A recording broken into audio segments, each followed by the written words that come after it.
Malachi. A prophecy, the word of Adonai to Israel through Malachi. I love you, says Adonai. But you ask, how do you show us your love? Adonai answers, Esau was Yaakov's brother. Yet I loved Yaakov, but hated Esau. I made his mountains desolate, and gave his territory to desert jackals. Edom says, we are beaten down now, but we will come back and rebuild the ruins. Adonai Svaot answers, they can build, but I will demolish. They will be called the land of wickedness, the people with whom Adonai is permanently angry. You will see it and say, Adonai is great, even beyond the borders of Israel. A son honors his father and a servant his master, but if I'm a father, where is the honor due me? If I am a master, where is the respect due me? Says Adonai Svaot. To you Kohanim who despise my name, you ask, how are we despising your name? By offering polluted food on my altar. How you ask, how are you polluting you? By saying that the table of Adonai doesn't deserve respect. So that there's nothing wrong with offering a blind animal as a sacrifice, nothing wrong with an offering of an animal that's lame or sick. Try offering such an animal to your governor and see if he'll be pleased with you. Will he even receive you? Ask Adonai Svaot. So if you pray now that God will show us favor, what your actions have accomplished is that Adonai Svaot asks, will he receive any of you? Why doesn't even one of you shut the doors and thus stop this useless lighting of fires on my altar? I take no pleasure in you, says Adonai Svaot, and I will not receive an offering from you. For from the furthest east and the furthest west my name is great among the nations. Offerings are presented to my name everywhere, pure gifts. For my name is great among the nations, says Adonai Svaot, but you profane it by saying that the table of Adonai is polluted, so that the fruit and food offered deserve contempt. You also say, it's also tiresome, and sniff scornfully at it, says Adonai Svaot. Then you bring animals that were taken by violence, or they are lame or sick. This is the sort of offering you bring. I am supposed to accept this from you, says Adonai. Moreover, cursed is the deceiver who has a male animal or his flock that is damaged, but vows to sacrifice to Adonai anyway. For I am a great king, says Adonai Svaot, and my name is respected among the nations. Now, Kohanim, this command is for you. If you won't listen, if you won't pay attention to honoring my name, says Adonai Svaot, then I will send the curse on you. I will turn your blessings into curses. Yes, I will curse them, because you pay no attention. I will reject your seed. I will throw dung in your faces, the dung from your festival offerings, and you'll be carted off with it.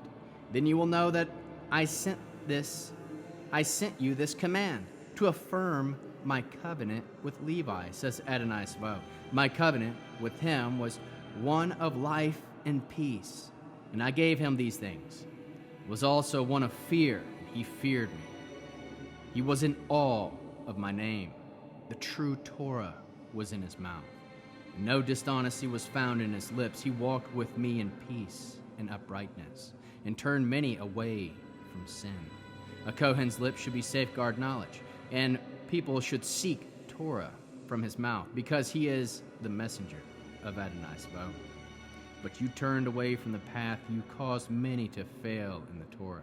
You corrupted the covenant of Levi, says Adonai Svaot. Therefore I have turned and made you contemptible and vile before all the people, because you did not keep my ways, but were partial in applying the Torah.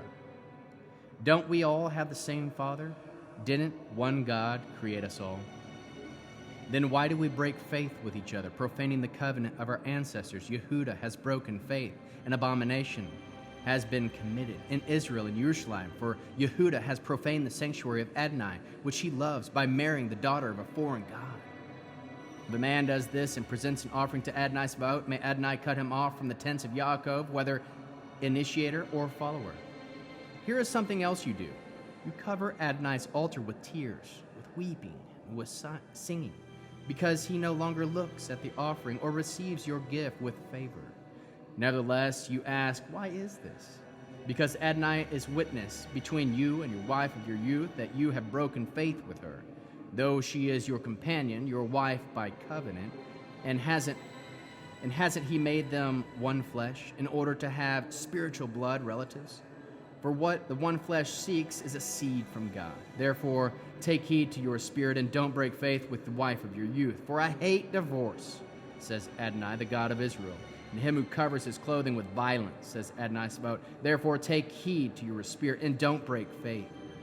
You have wearied Adonai with your words, yet you ask, how have we wearied him?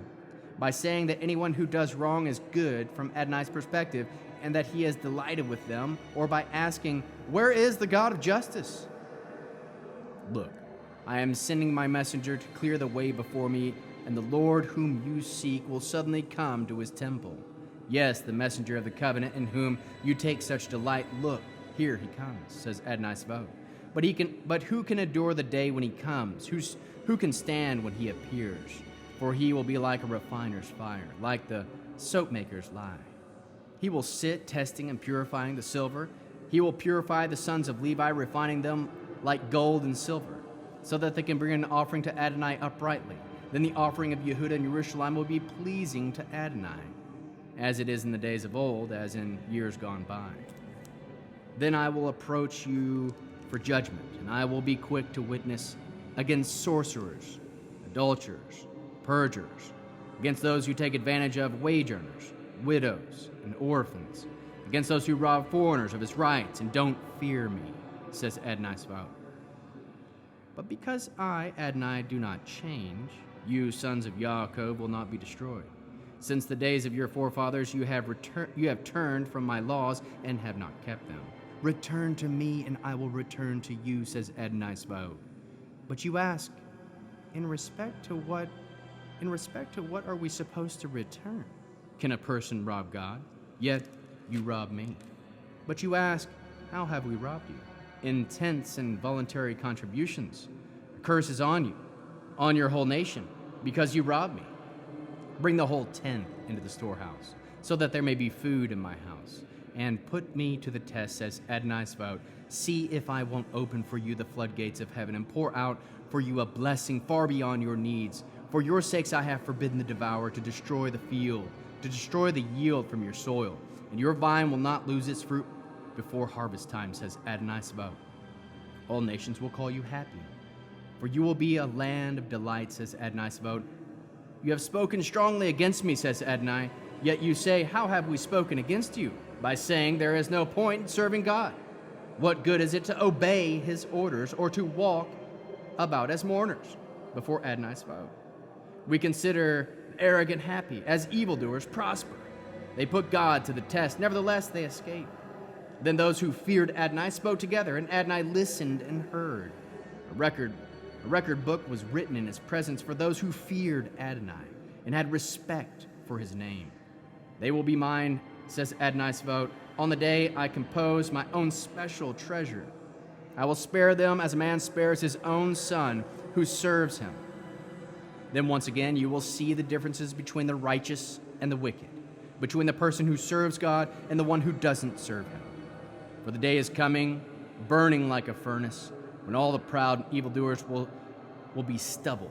The day is coming when we set them ablaze, says Adonai Sabaoth, and leave them neither root nor branch. But to you who fear my name, the Son of Righteousness will rise with healing in its wings, and you will break out leaping like calves released from the stall. You will trample the wicked. They will be ashes under the soles of your feet on the day when I take action, says Adonai Sabaoth. Remember the Torah of Moshe, my servant, which I enjoined on him at Horeb, laws and rulings for all Israel. Look, I will send you Elihu, the prophet, before the coming of that great and terrible day of Adonai. He will turn the hearts of the fathers to the children, the hearts of the children to the fathers. Otherwise I will come and strike the land with complete destruction. Look, I will send you Elihu the prophet before the coming of the great and terrible day of Adonai.